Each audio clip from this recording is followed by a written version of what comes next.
The poem of the man God, the second year of the public life. Chapter 304. Jesus' lesson to Marjiam. 17th of October, 1945. Jesus goes out of the house, holding the boy by the hand. They do not go to the center of Nazareth. On the contrary, they leave the village, going along the same road which Jesus took the first time he left his house for his public life. When they arrive at the first olive groves, they leave the main road and follow little paths among trees in search of the warm sun after the stormy days. Jesus urges Marjiam to run and jump, but the boy replies, "I prefer to stay with you. I am big now, and I am a disciple." Jesus smiles at the authoritative profession of age and dignity. It is true that it is a little adult who is walking beside him. No one would say that he is more than 10 years old, but no one can deny that he is a disciple, and least of all, Jesus, who just says, "But you will be bored being silent while I pray. I brought you here so that you may enjoy yourself." "I cannot enjoy myself these days, but it is a great relief to me to be beside you. I have longed for you so much these days, because... The boy tightens his trembling lips and speaks no more. Jesus lays a hand on his head, saying, "He who believes in my word must not be as sad as those who do not believe. I always speak the truth, also when I assure you that there is no separation between the souls of the just people who are in Abraham's bosom and the souls of the just people on the earth. I am resurrection and life, Marjiam, and I have brought the latter even before fulfilling my mission.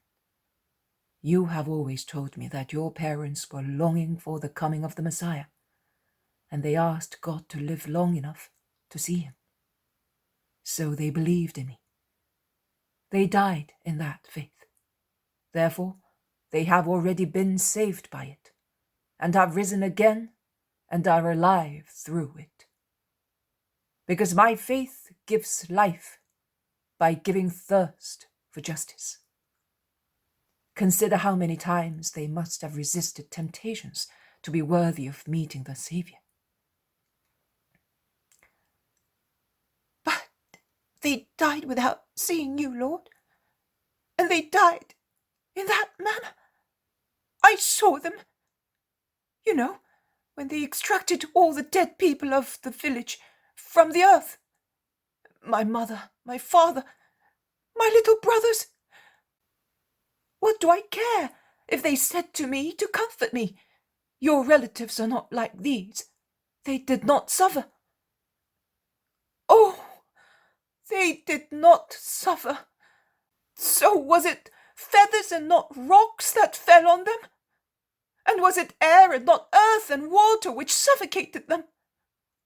And did they not suffer thinking of me when they felt they were dying?" The boy is shaken by grief. He gesticulates vivaciously, standing in front of Jesus, and is almost aggressive. But Jesus understands his grief and his need to express it and lets him talk. Jesus is not one of those who says, "Be quiet, you are scandalizing me," to those who rave in their grief. The boy goes on. "And after? What happened after? You know what happened. If you had not come, I would have become a beast, or I would have died in the wood like a snake, and I would not have gone to join my mother and father and brothers because I hated Doris and I no longer loved God as I did before.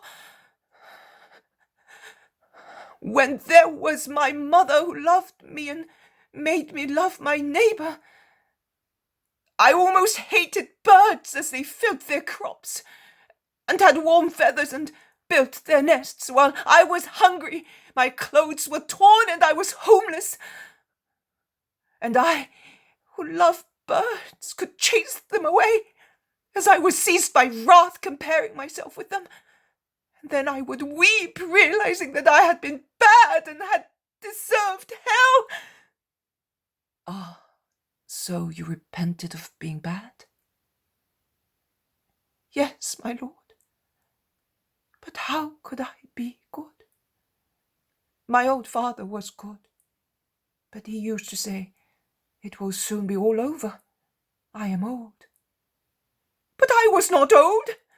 How many years would I have had to wait before I could work and eat like a man and not like a stray dog?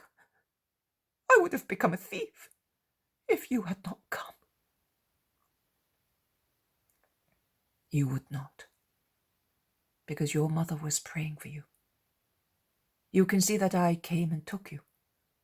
That is the proof that God loved you and that your mother was watching over you. The boy becomes silent and thoughtful.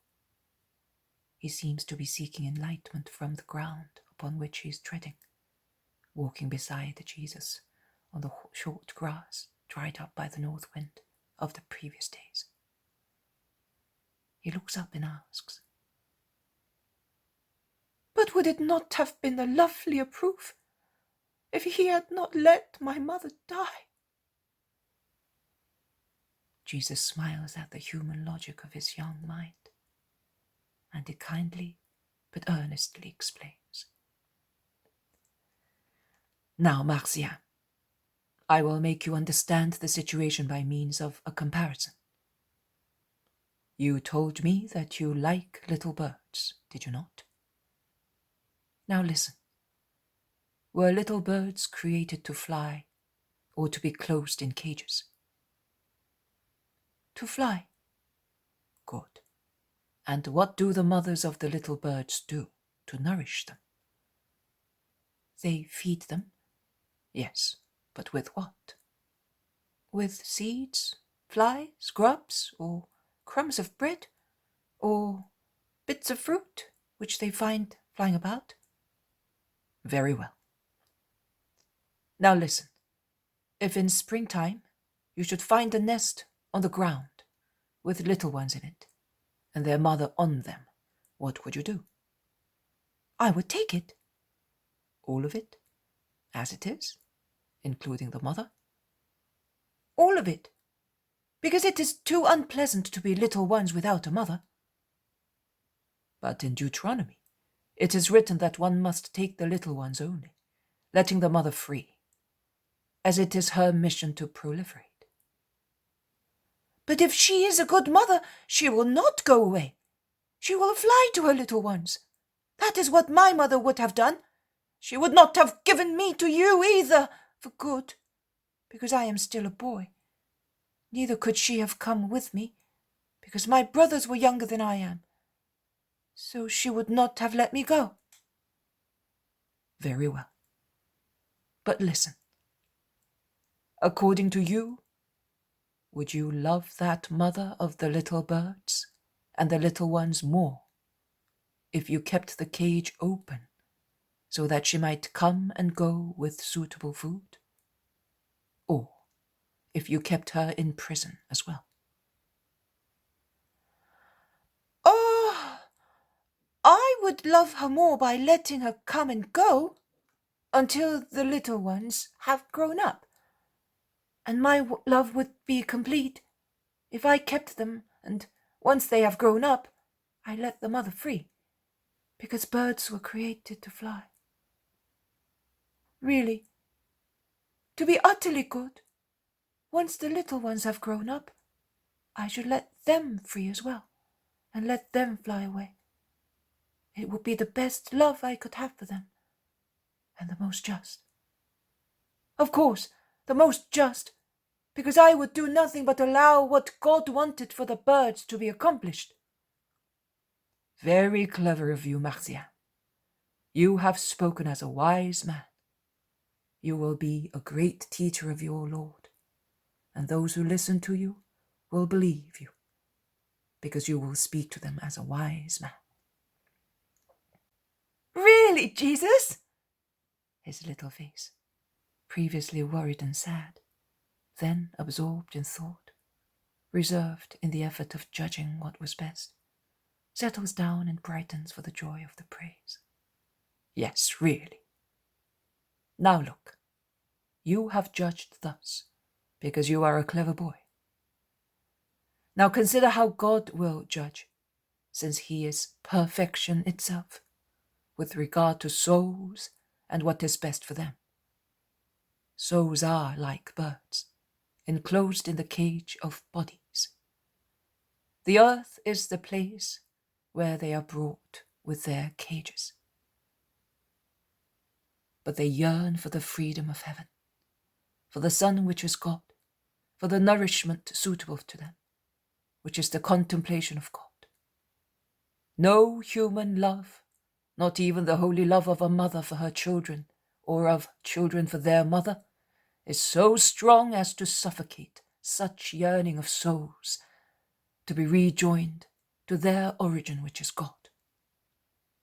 Likewise, God, because of his perfect love for us, finds no reason so strong as to exceed his desire to be rejoined to the soul longing for him. What happens then?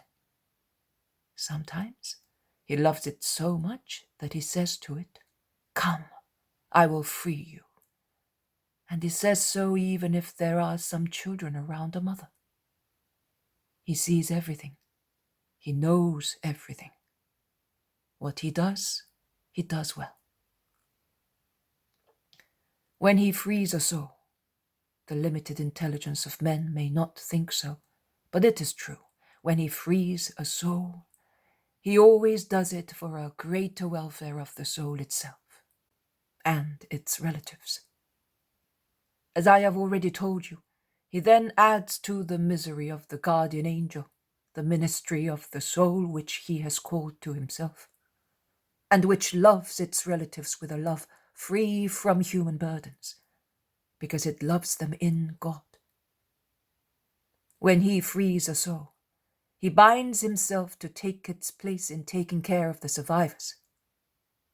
Has he not done that with you? Has he not made you, little child of Israel, my disciple, my future priest? Yes, my Lord, he has. Now consider this. Your mother will be freed by me, and will not need your suffrages. But had she died after redemption, and were she in need of suffrages, you could pray for her as a priest. Just think, all you could have done was to spend some money to give an offering to a priest to the temple, so that he would make on her behalf a sacrifice of victims, such as lambs or doves or other fruits of the earth. That is, in case you had remained the little peasant Jabez near your mother.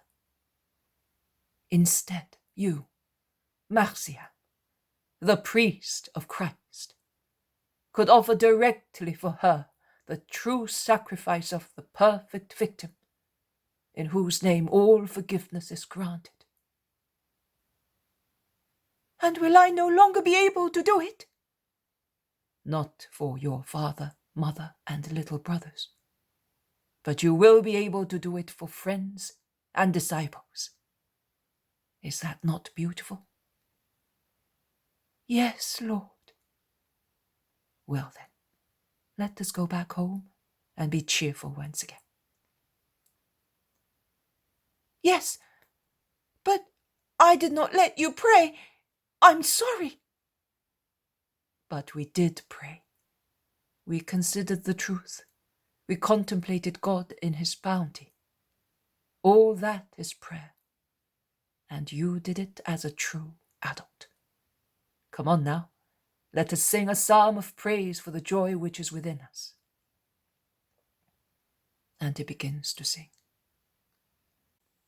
My heart is stirred by a noble theme. Marjiam joins his silvery voice to the bronze and golden voice of Jesus.